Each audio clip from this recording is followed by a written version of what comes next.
Pemirsa, usai pemeriksaan selesai, juru bicara KPK Tessa Mahardika memberikan keterangan dalam sebuah konferensi pers. Tessa mengungkapkan bahwa meskipun pemeriksaan Hasto telah dilakukan, materi yang dibahas dalam proses penyelidikan ini tidak dapat dipublikasikan secara rinci saat ini. Tessa juga menegaskan bahwa KPK akan terus berkomitmen untuk bekerja secara transparan, namun pihaknya tetap menjaga kerahasiaan materi pemeriksaan demi kelancaran proses hukum yang tengah berjalan.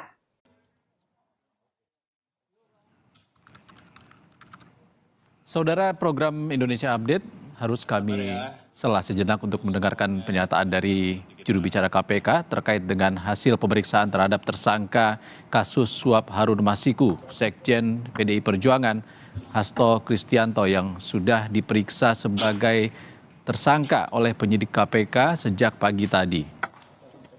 Hasto, Sekjen PDI Perjuangan diperiksa atas status tersangkanya pada suap Harun Masiku pada dua unsur, yakni unsur penyuapan mantan komisioner KPU dan juga upaya ataupun dugaan upaya merintangi penyidikan kader PDIP Harun Masiku yang sudah buron sejak tahun 2020 silam.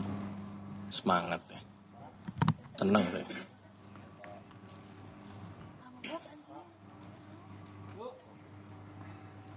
Masih ada yang belum?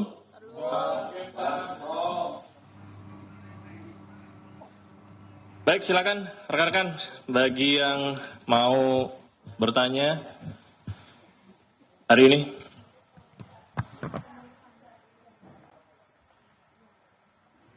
Ya, ini kan baru selesai ya, beberapa saat yang lalu.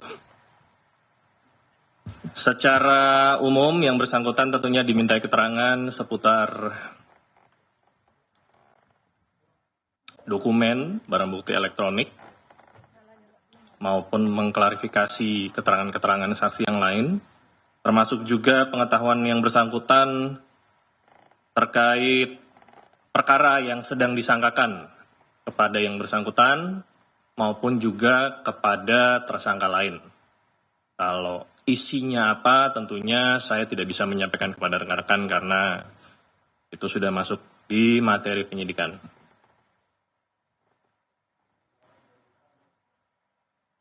Ya, hasil koordinasi saya dengan penyidik yang bersangkutan tidak dilakukan penahanan hari ini karena penyidik masih membutuhkan waktu untuk memeriksa beberapa saksi yang masih belum hadir dan masih dibutuhkan. Ya, sebagaimana rekan-rekan ketahui juga ada beberapa saksi yang dipanggil di perkara ini belum hadir. Beberapa diantaranya saudara Saiful Bahri, ada juga saudari Maria Lestari, dan ada beberapa saksi lainnya. Jadi penyidik menilai belum diperlukan untuk dilakukan penahanan dan tentunya bila penyidik dan jaksa penuntut umum sepakat bahwa berkas ini sudah siap untuk dilimpahkan, maka proses tersebut akan dilanjutkan.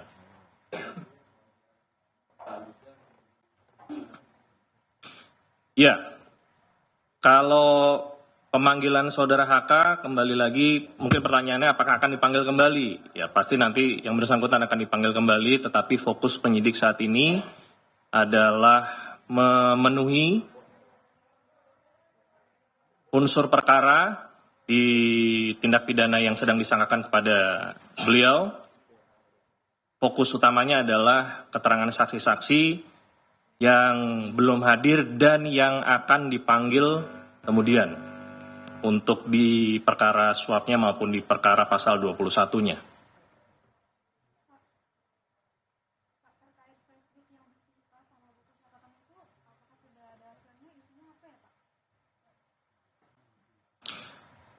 Sebagaimana yang sudah saya jelaskan tadi ya, rekan-rekan bisa bertanya, namun karena penyidikan ini juga masih berlangsung, sebagaimana banyak dari rekan-rekan meminta penjelasan alat bukti apa, baik itu surat, barang bukti elektronik, flash disk, maupun hal-hal lainnya. Rekan-rekan ingin mengetahui, ingin menggali, dan itu kami pahami sebagai bagian dari kerja jurnalistik. Namun penyidik saat ini belum bisa membuka apa isinya, karena masih bersifat rahasia, dan itu kalau di tingkat penyidikan baru bisa ditunjukkan kepada yang pertama, itu kepada penguasa barang, yang pertama. Yang kedua, kepada saksi-saksi yang diduga mengetahui perihal alat bukti yang disita tersebut. Jadi di tingkat penyidikan baru sebatas itu. Rekan-rekan dan masyarakat baru bisa mengetahui apa isi, baik itu catatan maupun flash disk maupun mungkin ada laptop, barang bukti elektronik lainnya, nanti ada ruangnya pada saat perkara ini sudah dilimpahkan ke persidangan nanti.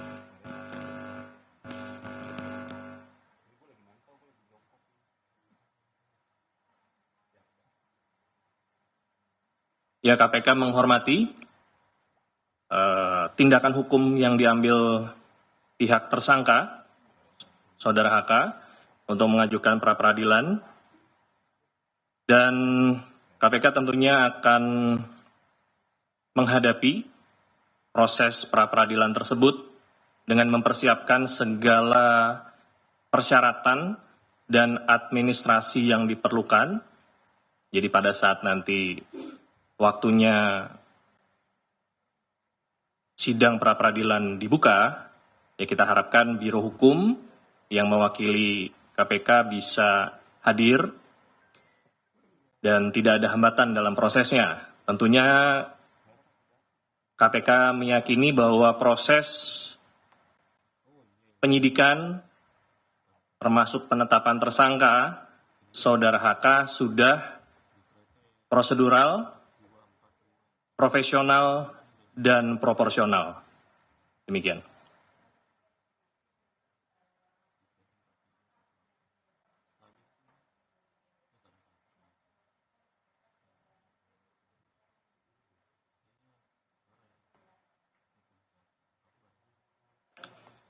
Ya, kita kalau berbicara pra-peradilan, ini sebagai edukasi juga bagi masyarakat bahwa pra-peradilan ini merupakan satu ranah yang bisa diambil oleh tersangka untuk menguji proses formil dari penyidikan, baik itu penyitaan, penggeledahan, penahanan, dan terakhir ya muncul terkait penetapan tersangka.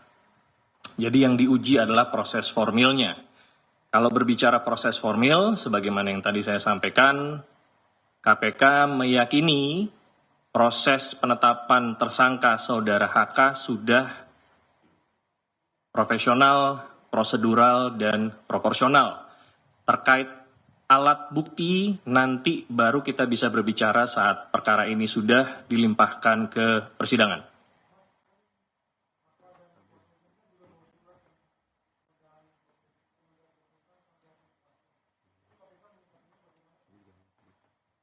Ya, atas permohonan tersebut, info yang kami dapatkan dari penyidik bahwa permohonan itu ditolak, ya, prosesnya tetap berlanjut. Apakah nanti Saudara HK akan dilakukan pemanggilan selama proses pra-peradilan, itu nanti dikembalikan kepada penyidik lagi. Intinya, permohonan sudah diterima, tetapi tanggapan dari KPK itu ditolak. Ya, karena proses peradilan itu merupakan satu ranah tersendiri, ya, dan proses penyidikan itu ranah tersendiri. Jadi ini tidak bisa dicampurkan, tidak bisa disatukan. Tidak berarti kalau proses pra-peradilan itu berjalan maka penyidikan berhenti, tidak. Proses penyidikan tetap berjalan. Bila yang bersangkutan mengajukan untuk tidak dipanggil terlebih dahulu, itu merupakan hak tersangka ya, untuk mengajukan, tetapi penyidik juga memiliki kewenangan apabila ingin memanggil, dan seandainya proses tersebut digunakan sebagai alasan untuk tidak hadir, kemungkinan besar penyidik akan menilai itu bukan menjadi salah satu alasan yang patut dan wajar. Demikian. Mas, itu kan suratnya ditujukan untuk pimpinan KPK. Nah, ini yang menolak ini pimpinan atau penyidik, Mas? Yang menginfokan ke saya adalah penyidik, tentunya setelah berkoordinasi dengan atasan, dalam hal ini Direktur Penyidikan, Deputi Penindakan, termasuk dengan pimpinan. Ya. Pemirsa, jangan lupa ikuti terus berita menarik dan terupdate lainnya dengan cara like and share di seluruh akun BTV. Saya Putri Purwitasari, pamit undur diri dari hadapan Anda. Terima kasih dan sampai jumpa.